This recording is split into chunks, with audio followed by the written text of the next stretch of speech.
Okay, good evening. Pupuntahan ko ngayon, ito yung mga nakalap ko na marites sa labas na nagkita kami ng mga kasamahan ko at mga barkada ng kasamahan ko at nag-usap-usap kami. Ang nakalap ko na marites ay parehas din sa aking mga observation. So, gusto kong iparating sa taong bayan na mari ay kayo rin ang sumagot doon sa pupuntuhan ko ngayon kung parehas pa tayo ng observation. So, ano ba yung observation natin na nakalap ko sa Marites? Ito yung grupo namin. Galing kami sa labas, ito nag-interview kami. Nag-interview ako. Saan ba yun? Ito, galing kami sa laban. Ayaw, masilaw. Bakit masilaw? Ayaw. Okay, masilaw siya. Hindi natin i-bright.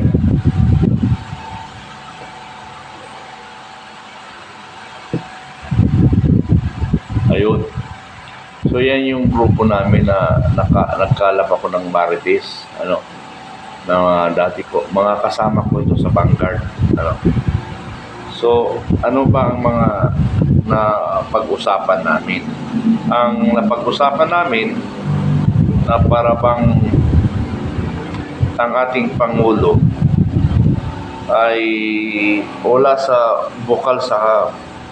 hindi mula sa kanyang puso ang kanyang pakikitungo sa kapwa niya Pilipino, lalo na yung may hirap. Kaya nga ang nakikita ko rin sa kanya, dahil sa tagal ng kanyang Pangulo, ang kanyang ama, from for 20 years na Pangulo. So talagang ang ramdam niya ay angat na angat siya sa lahat ng Pilipino. So maliit ang tingin niya sa mga, lalo na sa mahihirap. At nadagdagan pa ni First Lady. So talagang yung imahe ng ating Pangulo medyo mahirap makabangon na dahil nga sa kanyang mga ginagawa ngayon. So naawa ako dahil isa akong loyalist at talagang hanggang ngayon loyalist pa rin ako sa Marcos.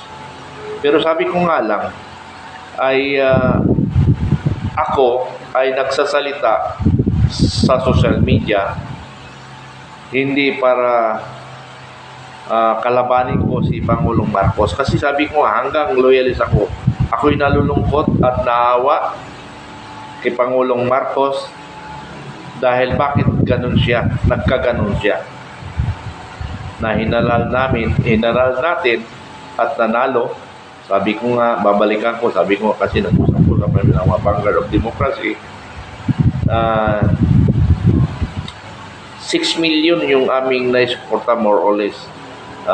Mga kasama ko yun.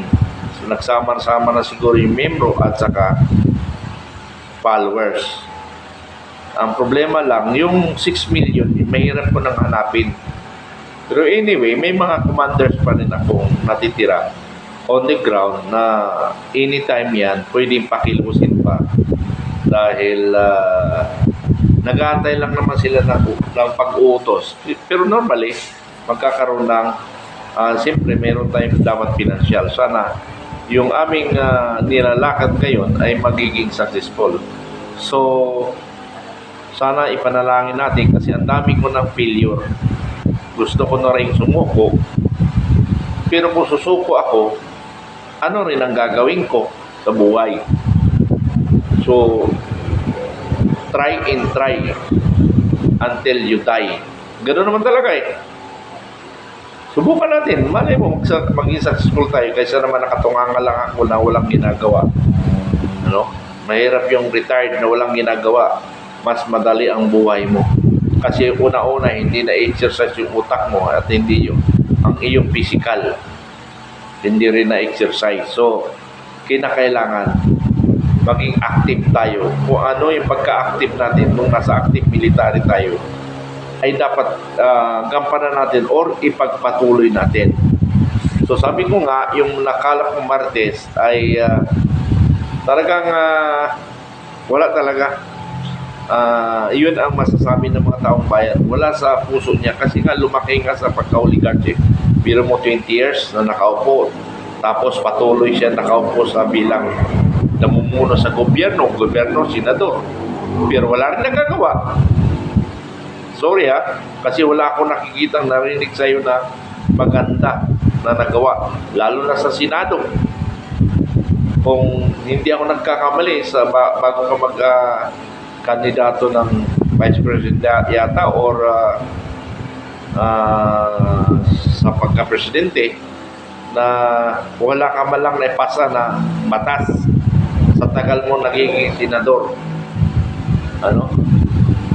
Ang isa lang inangahan ko sa'yo, dahil kalaban mo may Aquino, hindi ka bumoto ng yes na mapatalsik si Justice Corona. Tatlo yata kayo, Joker Arroyo at saka si Miriam Defensor. Tatlo lang kayo yung hindi pumanig na bayaran ng 50 million bawat isang senador. So hindi ka nagbabayad ng 50 million dahil nag-no ka. So much for that. Yun ang gusto kong na talagang ang taong bayan nasusuka na sa administrasyon. Kaya sabi ko nga, naaawa ako dahil maraming nasusuka na sa administrasyon. Unang-una kasi, hindi siya nagpapatakbo ng Pilipinas. Ang nagpapatakbo ang First Lady at ang Speaker of the House. So sabi nila, inaamig kasi si First Lady nun, si Madam Imelda Marcos, ganun rin nakikialam. So i-differentiate natin ano ang pinagkaiba ng First Lady Marcos ng matanda at saka bata. Sa matanda, sa naalala ko, ay nakikialam siya, pero yun ang portion niya. For example, MMDA governor man tawag noon. Parang governor nga, MMDA governor. So, yun, mayroong siyang kingdom na anong gusto niyang gawin sa MMDA, So, yun lang ang pinapakialaman niya. Pero yung lately, na bago magkasakit o bago mag-revolution, ay medyo nakikialam na siya dahil mahina ng kanyang asawa. So, ibig sabihin, later part na yon. Hindi katulad nitong First Lady Marcos na bata, umpisa pa lang, hindi lang umpisa pala, campaign period pa lang, pumapil na siya. Yung nga sinasabi ko nga, yung mayroon nagbigay ng 2 billion na para sa campaign support, itinago niya. So, sabi ko, hindi yata maganda. Ilang beses kami nagmi-meeting, sa Mandaluyong, kasama yung kanyang pinakabata na kapatid, yung bunso nila, si Martin Araneta. Nag-uusap kami na ito yung aming grupo na sumusuporta kay Marcos, appreciated kami, well-entertained kami, gano'n yun. Kahit na rong after the election, meeting pa rin kami. Meeting sa BGC na kami, hindi naman Mandaluyong high class na. Talagang hindi ko alam kung kanila na yung tower na yun. Doon kami lagi nagmi-meeting. Pinag-usapan namin kung anong may tulong namin at anong may tulong nila sa vanguard of democracy. Puro pangako, hanggang sa napako. Ngayon, nung naging controversial siya, involved sa DA, sa Department of Agriculture doon, at sa custom, yung nagkaroon ng anomalya sa DA, lumabas ang pangalan niya doon, si Martin Araneta. After that, hindi na kami nagkita. Dahil siguro, kung nakikita mo yung kagrupo ko, I'm sorry kung nakikita yung mga kasama ko, huwag nyo na isama si Colonel Mitran kasi lagi niyang binabanggit yung We are anti-corruption. Galit ako sa corruption. So, naimulsa sa corruption. So, maring hindi na ako pinasama sa mga meeting. Or talagang umiwas na siya. Hindi ko alam kasi yung mga kasama ko hindi man nag-improve kung nagmi-meeting pa o wala na. Ano? Siguro maybe that is ma-involve yata mga papasok ang patapos na yung 2022. Yata yung patapos ng 2022 or first quarter ng 2023. Ano? So mula noon, hindi na kami nakikita, hindi na namin alam ang development kung ano yung napag-usapan. Hindi ko alam kung nakikita sila o hindi ako sinama. Hindi ko na alam kasi wala silang update. Kaya nga, wala talaga Kasi sabi ko nga, ang Pangulo, hindi siya ang nagde-decide, ang First Lady. Kaya useless rin. Kaya tulad nito si Colonel Samonte. Ano? Si Colonel Samonte, kanyang instructor sa Special Forces. Ano? Ito, Special Forces. Instructor ni Bongbong Marcos. Pero mula Vice President hanggang ngayon naging presidente na siya, hindi pa rin siya nabigyan ng katungkulan na mag-servisyo sa kanya administrasyon. Hanggang kwentuhan na lang sila. Kaya sinabi ko sa kaya Samonte, sir, mukhang hanggang kwentuhan na lang kayo. Hindi kaya rin pinagkakatiwalaan o ayaw pa pumayag ang First Lady. Kasi ang gusto ni First Lady was in-appoint niya, may ibabalik. Kami, walang ibabalik kasi bagkus ipahinto namin ang mga korap sa bansang Pilipinas. Ano? Ipapahinto namin yan. Yan ang purpose namin. Kaya siguro hindi rin ako Colonel Samonte kasi anti-corruption nga kami. So, ganun yun. Ano? So, ito yung patunay na sinasabi ko na sa mga maraming vlogs ko na in-endorse ako ni Colonel Samonte na Mr. President, ito yung si Colonel Mitran, ito yung malaki na itulong sa ating kapimpirin. Gano'n. Tapos doon sa pagyaya, wala nang yaya. Basta gano'n lang siya, okay, gano'n. Hindi ko rin siguro marinig kasi maingay, pero sa kanyang reaction sa mukha, nababasa ko na parang pumasok dito, lumabas lang dito. So, ibig sabihin, hindi niya natatandaan yan, hindi niya na ma-recall yun. Kasi kung 6,000 lang, talagang hindi niya makakalimutan niya agad. Pero yung 6 million, malaking buto yun Kasi, ang karamihan doon sa 6 million fill up, mula Central Luzon, paakyat ang mga mas marami kong membro. Tapos sa Mindanao, Marcos yan marami akong tao sa Mindanao, nakaposisyon. Sa mga ibang area po, kunti. Ito yung mga malalakas na area na mga nagrupo ko. So, ito yung reaction niya nung ipinakilala ko. Ayan tingnan nyo.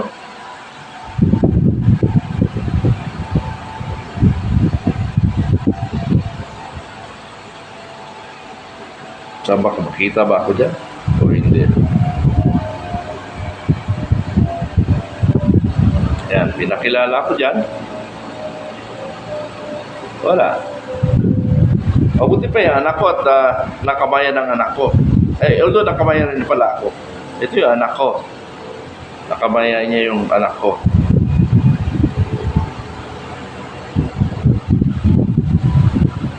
Yung anak ko, talagang very proud sa sarili niya na nakabayan niya ang Pangulo. Talagang idol niya. Noon, idol niya. Ngayon, hindi na. Pag nakikita niya ng picture ni Bongbong Marcos, nagagalit na siya dahil sabi kasi nga yung mga narinig niya na wala siyang sariling panindigan bilang isang Pangulo. So yun ang nagiging problema sa kanyang yan ang issue laban sa kanya. Kaya ako nawawalan ng gana ko Kasi wala siyang appreciation sa lahat ng ginawa ng kanyang mga kababayan. Sabi nga rin ni Governor Aguila, na kasama ko rin sa bangkad, yung kausap ko kanina, ay sabi niya, nung mag-usap sila, kasi malaki rin ang version dinala niya, kasi yung si Governor Aguila na kasama ko sa bangkad, ang grupo niya is KBL. Pero hindi KBL kilusan ng bagong lipunan, hindi. Kilusan ng bagong leaders. So marami siya, nationwide rin yung kanyang tao. Nakita ni President Marcos. Ano? Sabi niya, Governor, sabi niya, maraming salamat sa iyong suporta. Maraming salamat sa iyong suporta. Nung manalo na, wala na. Hindi na daw siya makapasok sa Malacanang. Sinasabi laging absent. Laging wala. So yun ang isang kinatatampo ni Governor Aguila. Ano? So, nagsasalita ako dahil sa mga kasamahan ko na nangarap na gustong manilbihan uli sa gobyerno, walang natupad. Nangarap sila na maaaring mabigyan sila ng kahit magkano man lang may bigay sa kanilang mga ginastos noon. Wala rin nangyari. Sa akin, hindi ako naghahabol ng posisyon. Kasi kung maghahabol ako ng posisyon, pero mayroon akong in-apply na posisyon dalawa. Yung director ng Malacanang Action Center at saka maging consultant sa NDIP LCAC, maging consultant doon. Nilagay ko doon sa aking resume, even without pay. Nakalagay doon sa resume ko, hindi ko kailangan ng sweldo. Ang kailangan ko lang, kung may lakad ako, yun lang ang gastusan ng gobyerno. Pero sa akin, okay na ako sa pension ko. May pension naman ako. Kahit mga utang. At least, pension ko, ako nakikinabang. Pero wag na lang ako magbunutin sa bulsa sa lahat ng aking lakad. Yun ang nirequest ko. Bakit Malacanang Action Center ang gustong hawakan? Kasi inotel ang nasa Malacanang Action Center. Totoo yan. Inotel kayo dyan. Sa panahon pa ni Digong yan, baka sabihin nyo naman, baka Marcos ako. Wala nga ako pinipili. Kung ano ang mali-mali. Kaya nga sa panahon ni Digong, hindi niya rin nakaya ang korupsyon. Kaya nga lang, yung korupsyon hindi katulad ngayon na rampant. Hindi niya nakayanan. Dahil nga yung sistema nga na utang na loob. Pero sa ngayon, mas malala ngayon. Kasi bawat appointment may balik. Mas malala noon. Mas malala ngayon kaysa dati. Yung dati, parang routine na lang yun na parang may nanakaw. Kaya nga gusto nga namin ni Captain Dado, kung magpalit man ng administrasyon, sana wag munang uupo yung mga traditional na politician. Kasi the same system pa rin yan, hindi pa rin magbabago. Although mababawasan lang ang sistema or madagdagan ang sistema, pero kunti lang yon. Unlike kung ilagay mo na natin sa revolutionary government or junta in a period of, sabihin natin 1 year, baguhin lahat ng mga istruktura. Baguhin lahat yan. Ang number namin ipopokus dyan, yung corruption. Baguhin lahat ang corruption. Baguhin lahat yan, ang corruption. Ilagay ang tamang tao sa mga posisyon. Hindi natin kailangan ng sobrang talino. Ang gagawin natin yung matatalino, gagawin lang natin assistant, writer. Ang ilalagay natin namumuno yung may kaalaman lahat at may puso para sa bayan. Hindi natin kailangan ng sobrang talino na walang puso. Dahil kung matalino may puso, yun ang kukunin natin. At may panindigan. Ang dami nga nakaupo ngayon, matatalino, balik-balik. Recycle lang sa gobyerno. Wala naman effort na nagagawa. Kasi parang kumun na lang sa kanya yun eh. Wala nang challenge sa buhay. Di ba? So, ganon eh. Kaya kayong mga maka-Marcos, kasama ko sa Marcos, kasama ko sa Vanguard, still Marcos pa rin. Hayaan nyo ako. Kasi kayo ang pinopromote ko na kayo ang bigyan ng pansin. Ako hindi ko na kailangan yan. Kasi kung kailangan ako, yun ang gagawin ko. Eh, hindi pwede mangyari sa parang ni Marcos yan eh. Yung maging matigas ka, matapang ka, maging matatag ka, may advocacy, hindi kailangan sa administrasyon ngayon. Kaya hindi muna ako uupo. Ang gusto kong umupo dyan sa gobyerno, kung ang namumuno ay katulad ko rin na may prinsipyo, may panindigan, may puso para sa bayan. Katulad ni Pangulong Digong, may puso siya sa bayan. Pero iilan lang sila na bumabangga sa mga sindikato sa Pilipinas. Kaya napapagkaisa pa rin. Pero kung marami siyang galamay na tao na pinagkatiwalaan niya na mayroong puso sa bayan, eh maaaring nagampanan ni Pangulong Duterte ang kanyang magandang administrasyon. Eh dito huwag natin mangarap. Mangarap tayo palitan siya para mabago ang sistema. Now, manindigan o mangako si Pangulong Marcos sa taong bayan after nitong hearing sa bangag hearing, after that, at wala naman nangyari at may nangyari, pero sa akin talaga positive yun.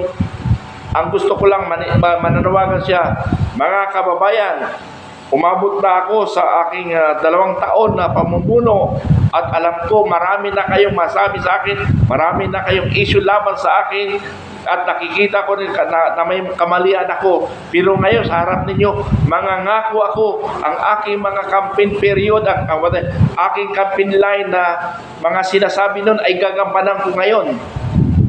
Humihingi lang ako ng tamang panahon at magampanan ko ang aking mga pangako at manindigan ako sa aking mga desisyon. Kung gano'n ang marinig ko sa ating Pangulo, ako mismo babalik sa Pangulo. Pero habang wala siyang mga salitang gano'n, patuloy akong magbabatikos sa kanya na siya ay Andres Disaya. Andres Disaya, walang prinsipyo, walang bayag, walang panindigan, lahat na. Matapobre pa. Pero kung marinig ko yun, babalik ako maging Marcos uli. Pero kung hindi ko marinig sa June 30, patuloy na akong magiging hindi naman kalaban. Patuloy ako magsasalita sa lahat ng kamalian niya. Now, kung may mga appreciation tayo na magandang nagawa, i-appreciate natin. Pero malabo na yun. Mas marami ang kapalpakan. Dahil sa umpisa pa lang, palpak na eh. Mas mo sa katagalan yan, magiging palpak na rin yan. So, yun lang ang aking pinupunto por punto ngayong gabi. Dahil yung nga, mga narinig ko sa mga kasamahan ko, halos parehas kami ng mga nararamdaman. Ang nararamdaman namin, tampo at galit. Sabi ko, hindi ako naghahanap ng posisyon. Kung alam ko naman walang advocacy ang gobyerno, walang political will, ay hindi ko na kailangan bumalik sa Marcos. Maraming salamat. Sana tuloy-tuloy tayo at magkaisa para sa ating ikabubuti ng ating bayan. Maraming salamat.